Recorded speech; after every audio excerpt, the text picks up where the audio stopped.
Ou você está triste porque ao seu lado há muitas cadeiras vazias? Não fique triste porque, como eu já ouvi algumas vezes, o Alessandro sempre reforça aqui, veio quem precisava ouvir esta palavra. Aleluia! Glórias a Deus. Que você possa estar ansioso pelaquilo que o Senhor irá fazer no nosso meio nesta noite. Se a palavra de Deus, ela diz assim: se você tem fé, aquele que tem fé,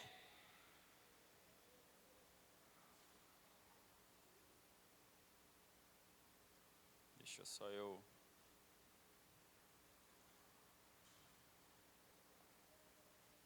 Glórias a Deus. A palavra de Deus, ela fala que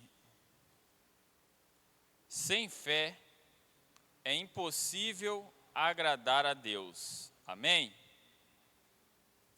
E tudo é possível àquele que tem fé. Aleluia? Vocês estão conseguindo ouvir aí? Podem tomar o seu assento, fica à vontade. Hoje nós tivemos uma semana meio corrida, graças a Deus por isso, mas quando o nosso pastor veio nos convidar a este momento e falar que eu estaria com a oportunidade para trazer esta palavra, o Senhor colocou uma palavra ao meu coração, inquietando, me tirando o sono. Esta palavra, humildade é a base da sabedoria. A humildade, ela é a base para tudo na nossa vida. Nós temos que ser humildes em tudo. Como da outra vez que eu estive ministrando, eu já falei, dessa vez quero repetir, eu não sou um pregador eloquente, que fala bonito, né, que tem uma oratória boa, mas eu procuro dar o meu melhor, né, buscar a direção de Deus na minha forma simples, poder falar aquilo que o Senhor colocou ao meu coração, eu quero transmitir ao seu coração. Amém? Então esteja disposto a ouvir a voz do Senhor, porque esta noite não é porque nós estamos em poucas pessoas, não é porque o pastor não está aqui, não é porque está faltando alguns membros da liderança, que nós não podemos viver o sobrenatural. É nesta noite que o Senhor tem um encontro com você e Ele vai mudar a sua história de vida. É hoje que o milagre vai bater na sua porta, e se você abrir, você vai viver o sobrenatural do Senhor. A cura neste lugar, há milagres neste lugar, há prodígios neste lugar que vão acontecer se você tiver fé. Jesus, ele sempre disse: vai, a sua fé te salvou, vai, a sua fé te libertou, te curou. É a sua fé, não é as minhas palavras, não é eu, nunca foi eu, é a palavra de Deus se cumprindo na sua vida através da fé. A humildade é a base. Segundo o dicionário, ser humilde significa reconhecer as próprias limitações, sem orgulho, e agir com simplicidade. Mas o que a Bíblia diz sobre a humildade? É uma virtude fundamental, é um requisito para uma vida de fé verdadeira. Então, para que nós possamos viver uma fé verdadeira, nós temos que ser humildes. para nós alcançar este lugar em fé na presença do Pai. Nos conecta com Deus e nos permite viver de acordo com a sua vontade. Nos ensina a não fazer nada por interesse pessoal. Nos ensina a não fazer nada por interesse pessoal, somente pensando em si mesmo, mas de acordo com a vontade de Deus. Nos ensina a não fazer, é isso aqui que eu estava lendo, né? Nos ensina a considerar os outros superiores a nós mesmos. Quando nós somos humildes, ainda que eu saiba, eu não vou falar que eu sou melhor do que você, porque me faz reconhecer que você sabe, que você também conseguiu alcançar alguns lugares. Eu aprendi uma vez que eu não sei tudo,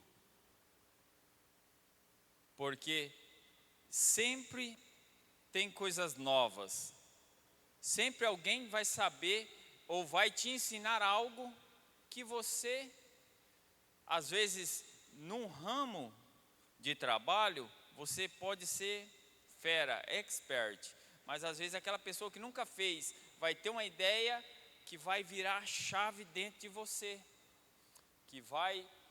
você vai falar assim: nossa, olha, ela começou hoje e ela virou a chave aqui, ó. Como que eu nunca pensei nisso? Isso já aconteceu comigo, entendeu? Por quê? Porque nós temos que ser humildes. Nos ensina a não ter em vista somente os nossos próprios interesses, mas também os dos outros. Quando falamos em humildade, lembramos de Davi. Davi, ele foi um homem que ficou esquecido lá no campo, cuidando das ovelhas do seu pai. Seu pai dava valor aos seus irmãos, que era forte, que era robusto, bonito. Mas o Davi era o rejeitadinho, e ele ficava lá no campo cuidando das ovelhas, o filho excluído. Mas ele não reclamava, ele era humilde e fazia com amor, com carinho, aquele trabalho que o seu pai o ordenou, que o seu pai pediu. E quando Davi foi levantado rei, e ele deslizou, e ele pecou, e ele falhou com Betseba, ele se revoltou? Não, ele se dobrou diante da presença de Deus e clamou por sua misericórdia. Ele se humilhou, ele se prostrou. O filho que foi gerado naquele ato, o Senhor recolheu. Ele disse que ia recolher. Davi, ele ficou prostrado, jejuando, orando e clamando, sem se alimentar, até o nascimento daquele filho. E Deus levou. E ele, quando ficou sabendo da morte, ele se levantou, foi e comeu e bebeu. Por quê? Porque foi cumprida a vontade de Deus. Davi, ele se prostrou, se humilhou, para que Deus o pudesse perdoá-lo. E Deus diz assim: Davi, um homem segundo o meu coração. Por quê? Porque o Senhor Ele sabe que eu e você somos falhos. Ele conhece aquilo que nem eu, nem você conhece dentro de nós. Sabe quando vem aquela ira e solta aquele negócio que você já tinha até esquecido que você sabia falar?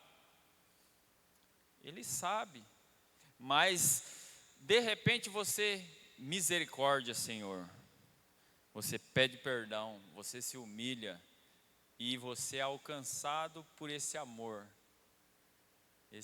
de misericórdia. Outro personagem bíblico humilde, Moisés. Moisés, ele foi um homem tão humilde, ao ponto da Bíblia dizer assim em Números 12, 3: era muito manso, mais do que todos os homens que havia sobre a terra. Moisés, o homem mais manso, era um homem muito manso. É deste homem que nós estamos falando, o que matou o egípcio e fugiu, o manso. Ele era manso, ele era ser humano como eu e você, sujeitos a errar. E ainda em Números, Miriam começa a murmurar contra Moisés para Arão. Vamos ver isso em Números 12, 2, que diz assim: será que o Senhor tem falado somente por meio de Moisés? Será que não tem falado também por meio de nós? O Senhor ouviu. O que o Senhor não ouve? O que está escondido que o Senhor não vê? O Senhor ouviu a reclamação de Miriam para Arão. E o Senhor ouviu o que eles disseram e chamou para uma conversa e disse, Números capítulo 7, 8: com o meu servo Moisés é diferente, pois eu o conheci, pois eu o coloquei como responsável por todo o meu povo, pois eu falo com ele face a face, claramente, e não por meio de comparações. Ele até já viu a minha forma. Como é que vocês se atrevem a falar contra o meu servo Moisés? Deus vai falar com Miriam, marca um compromisso com Miriam e Arão e fala assim: vem aqui. Como vocês se atrevem a falar mal do meu servo Moisés? Eu não tenho essa intimidade que eu tenho com vocês, ou com alguns. Eu falo com ele face a face. Moisés, ele entra na minha presença, e nós temos um relacionamento, um particular, que eu não tenho com qualquer pessoa. Esse lugar, eu e você podemos alcançar quando nós se prostramos diante da presença dele uma vez por semana. Não, nós não vamos conseguir atingir este lugar uma vez por semana, ao ponto de Deus me defender, te defender perante as calúnias. Nós temos que ter mais intimidade. Quanto tempo você passa com seu cônjuge ou com seus filhos? E quanto tempo você passa com o pai?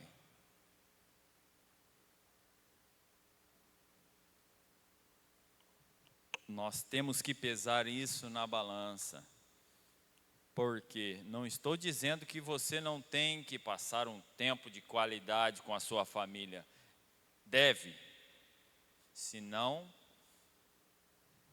o que adianta ganhar o mundo inteiro e perder a sua casa, né? Perder a sua família. E Deus colocou uma doença de pele em Miriam. Ela ficou leprosa, pois levantou uma calúnia contra o teu servo Moisés. Abro aqui, entre parênteses aqui. A vigilância, ela é uma segurança. Podemos, em um momento de ira, falar contra os nossos líderes. A nossa igreja, no momento de raiva, eu fico bravo e falo contra o meu pastor, contra o meu líder, meu grupo de célula. Eu fico bravo e, entendeu? E acabo falando como Miriam. Será que só fala com ele? Deus não fala com nós? Por que Moisés é especial? Ela se irou. E no momento de tolice, vamos dizer assim, falou contra o homem de Deus. E veio a consequência sobre a sua vida. Quem sabe, muitas das vezes, a situação que nós se encontramos, uma decadência espiritual, uma doença física, mental, que tenta nos consumir, aquele esfriamento que eu pelejo para tentar se levantar, se colocar em pé, mas eu não consigo, eu caio de novo, porque eu esqueci de fechar a boca, e eu falo contra o corpo da igreja, eu falo contra os líderes da igreja. Quem sabe você não está leproso como Miriam? Aí Arão reconhece. Então seu irmão Arão reconheceu o pecado e se humilhou a Moisés e disse, em Números 12:11. Aí Arão disse a Moisés: por favor, chefe, eu lhe peço, não nos faça sofrer o castigo por causa desse pecado que cometemos, num momento de loucura. Num momento de loucura. Esse é o segredo. O segredo não é você falhou, nós estamos sujeitos a falhar. Nós estamos sujeitos a errar, a tropicar pelo caminho. Quem se movimenta está sujeito. Mas nós temos que reconhecer que o caminho é a humilhação. Se humilhar, reconhecer o nosso pecado. Então Moisés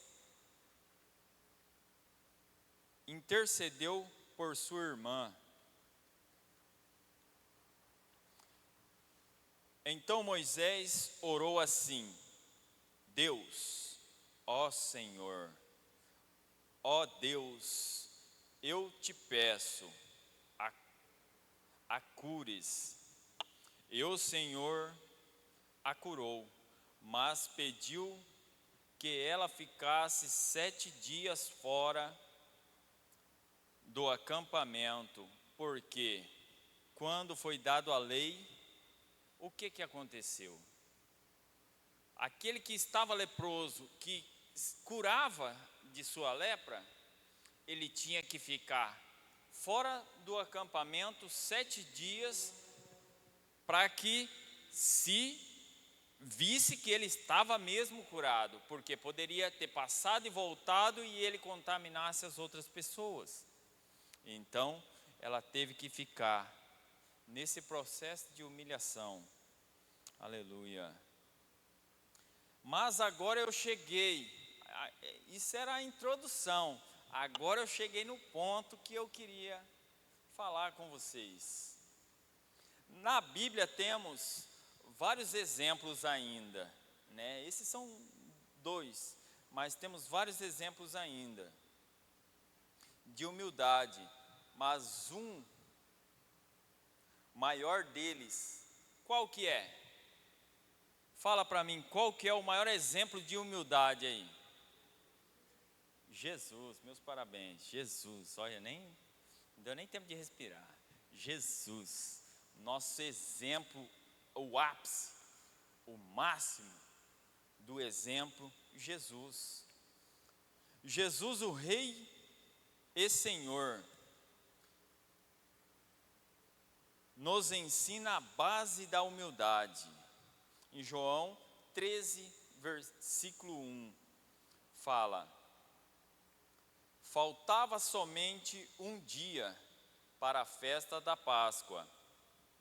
Jesus sabia que tinha chegado a hora de deixar este mundo e ir para o Pai. Isso é muito importante, preste atenção. Ele sempre havia amado os seus que estavam neste mundo e os amou até o fim. Quem estava com ele neste momento? Os seus discípulos reunidos, estava junto com ele neste último momento.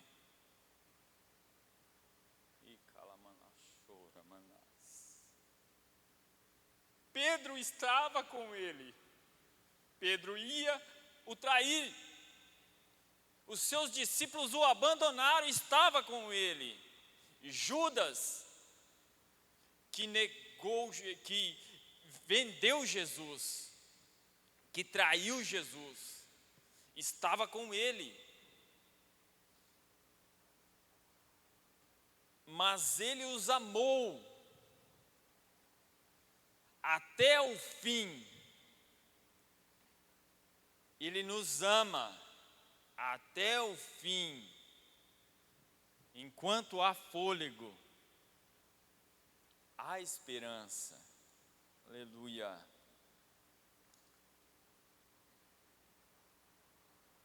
João, capítulo 13, versículo 4 e 5. Então se levantou, tirou a sua capa, pegou uma toalha e amarrou em sua cintura. Em seguida pegou a água numa bacia e começou a lavar os pés dos discípulos e a enxugá-los com a toalha.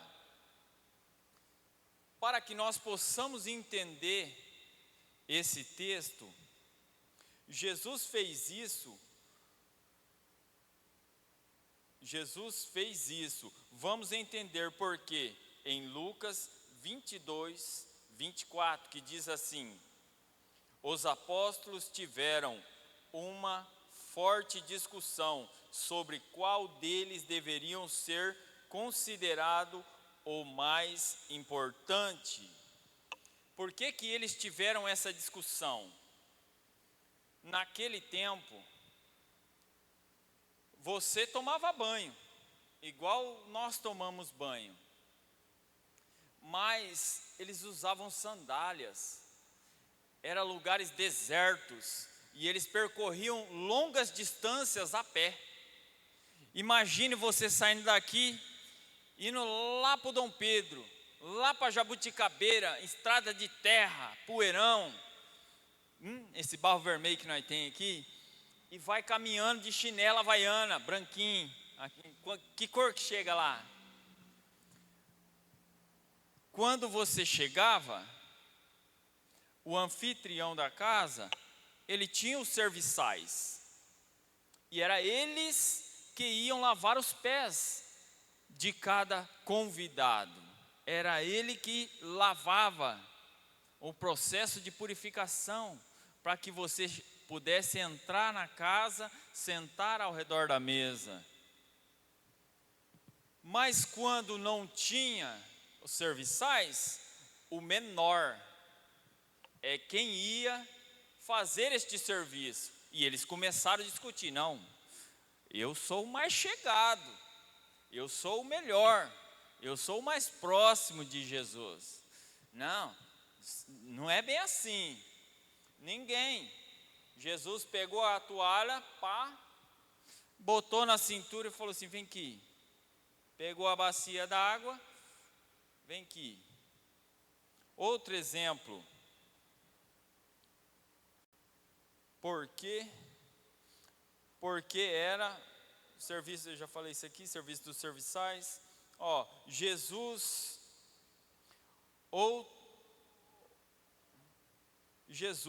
outrora disse em Lucas 7,36, em diante 7,36 em diante, quando estava na casa de Simão, o fariseu,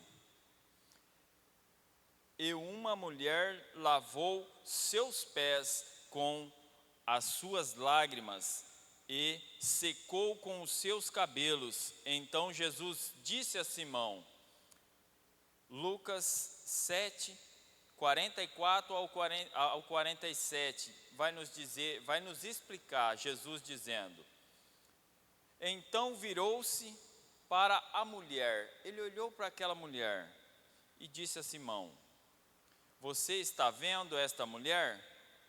Quando entrei, você não me ofereceu água para lavar os pés, porém ela os lavou com as suas lágrimas e os enxugou com os seus cabelos. Você não me beijou quando cheguei, ela porém não para de me beijar os pés desde que entrei. Você não pôs azeite perfumado na minha cabeça, porém ela derramou perfume sobre os meus pés. Eu afirmo a você, não que o grande amor que ela mostrou por prova que eu afirmo a você, então, que o grande amor que ela mostrou prova que os seus muitos pecados já foram perdoados, mas onde pouco é perdoado, pouco é mostrado. Aquela mulher que estava sendo narrada aqui era uma prostituta. Simão, o fariseu, falou assim: olha aí, ó, ele se diz o Messias e não sabe quem é a mulher que está prostrada aos seus pés. Aí Jesus disse para ele: esta mulher, desde quando eu entrei em sua casa, você não lavou os meus pés, você não ordenou algum dos seus serviçais ou me deu água para lavar os meus pés. Não. Mas desde quando eu entrei, ela está aos meus pés chorando, porque ela foi perdoada de todos os seus pecados. Ela estava chorando aos pés de Jesus pelo que ele tinha feito por ela e enxugando com seus cabelos. Aquele vidro de perfume, ela virou sobre os pés de Jesus. Ela o beijou os seus pés. Você imagina o pezinho de Jesus, de caminhar aqueles longos percursos, ela beijando, prostrada aos seus pés, ela beijando. Eu penso, eu teria essa convicção dessa mulher, essa força dessa mulher, de perante as pessoas que estavam naquele recinto, naquele lugar, de fazer isso que ela estava fazendo? Somente quem foi perdoado de muitos pecados teria essa convicção, teria esse prazer, eu garanto que eu me dobraria aos pés dele e beijaria e falava: Senhor, muito obrigado, porque quando ninguém mais via esperança, a sua misericórdia me alcançou. Quando o fundo do poço era o único lugar que eu me encontrava, a escuridão, os vícios, a prostituição, o Senhor dos altos céus olhou para a minha vida e disse: não, eu não aceito perder o meu filho para este mundo.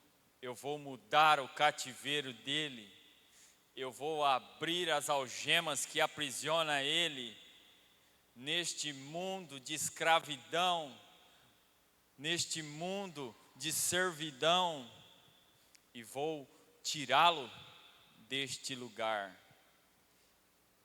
E eu tenho vivido um processo de mudança diariamente, todos os dias, e eu sei que o melhor lugar, o lugar que me traz refrigério, que me dá força, que me dá ânimo, é aos pés.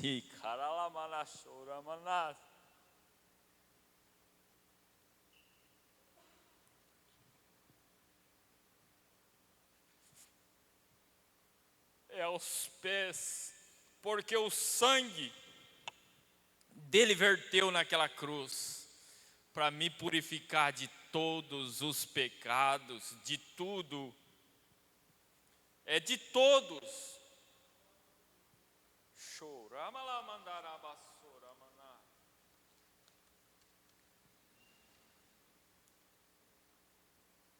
Então o Senhor se levantou. Deixa eu voltar um pouquinho aqui, faltou um. Quando Pedro, ele viu aquela situação, Jesus lavando os pés dos discípulos, eu imagino assim, ó, conjectura, é eu pensando, eu imaginando. Jesus falou assim: Joãozinho, vem cá, Joãozinho. E começou a lavar o pé de João. João era aquele que reclinava a cabeça no colo de Jesus. Era o queridinho, vamos dizer assim. Era aquele que Pedro falou assim: ei, pergunta para ele aí. Estava do lado, pergunta para ele aí. Quem que vai trair? Jesus liberou e ele falou: quem que vai trair? Pergunta para ele aí. João, íntimo, intimidade. Fala de intimidade. Aí Pedro diz assim, o Pedro turrão, sabe o Pedrão, aquele: não, Senhor, eu não vou te negar não. Se preciso for, eu morro contigo. Ele falou assim: meu pezinho, 44, o senhor não vai mexer nele não, o senhor não vai lavar ele não. Pedro, se eu não lavar o seu pé, você não é mais meu discípulo. Você não tem parte comigo. Se eu não lavar o seu pé, se eu não lavar o seu pé, se eu não lavar, você não será mais meu discípulo. Respondeu Jesus. Aí Pedro começou a entender o significado. Então o Senhor: lave não somente os meus pés, lave as minhas mãos, a minha cabeça. Aí Jesus diz assim para Pedro: Pedro, aquele que já está limpo, não precisa tomar banho, mas sim lavar os seus pés.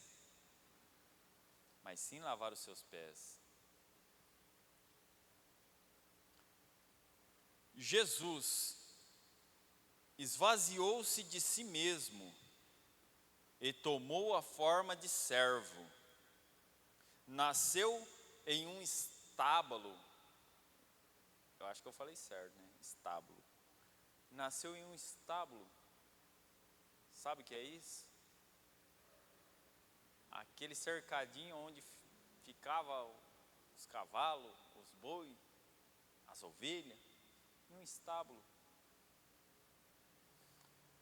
O meu rei, o seu rei, o libertador, se humilhou ao ponto, deixou a sua glória e veio nascer em um estábulo. Deixou a sua glória no céu, submeteu-se à morte, submeteu-se à vontade de Deus, mesmo quando isso significava morrer de forma humilde, de uma forma humilhante, porque todos que eram crucificados eram os malfeitores, mas Jesus, ele se submeteu para que eu e você tivéssemos a liberdade para se prostrar aos seus pés, reconhecendo o seu poderio, a sua majestade, a sua glória. Aleluia. Ele lavou os pés dos discípulos, ensinando a ser humildes. Porque ele disse assim, ó: entre vocês não devem ser assim, que aquele que quer ser o maior, que sirva, que seja servo. Aquele que quer ser grande, que seja servo. Esta igreja, ela vai avançar sobre a cidade de Umuarama, sobre as regiões, sobre o Paraná, através da humildade, através daquilo que o Senhor irá fazer quando nós se humilharmos, quando nós se prostrarmos diante dos seus pés e aprendermos que nós só vamos crescer quando nós estivermos dispostos a servirem. Aleluia. Fiquem de pé comigo. Já estou encerrando. Mas, fala para o seu amigo aí, existe um mas.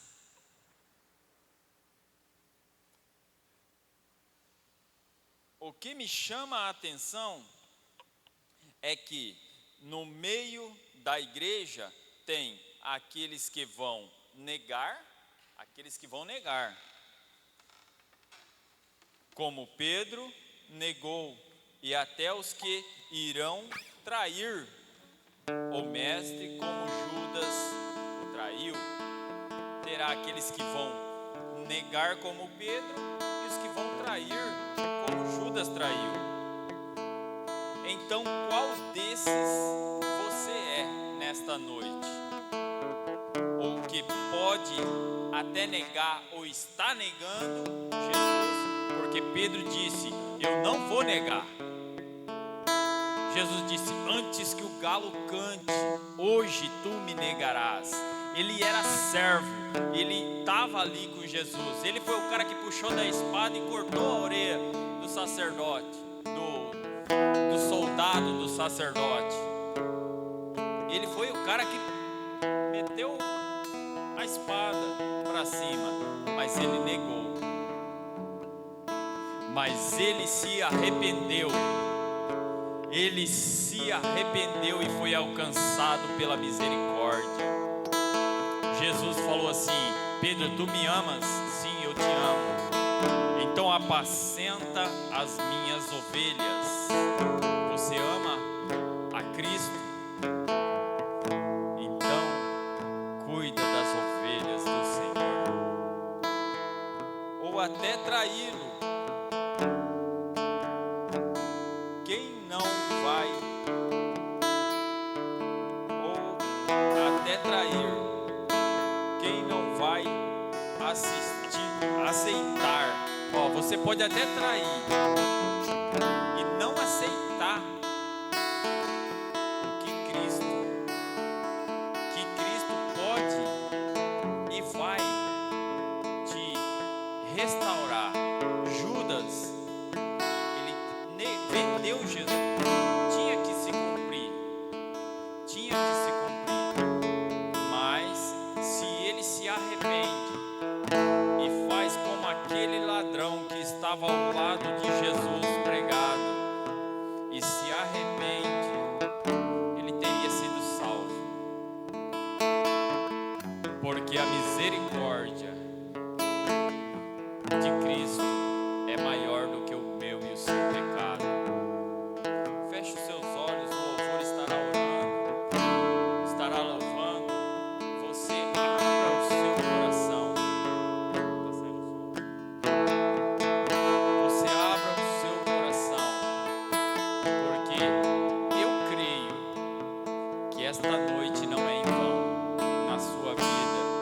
Esta noite é uma noite de cura na alma, na mente, no corpo físico. O mesmo Deus de ontem, Ele é hoje eternamente, e Ele vai curar a sua vida, a sua mente, o seu coração.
nosso meio alguém que necessita de uma cura, que necessita de um milagre, de uma resposta, você tem que se humilhar.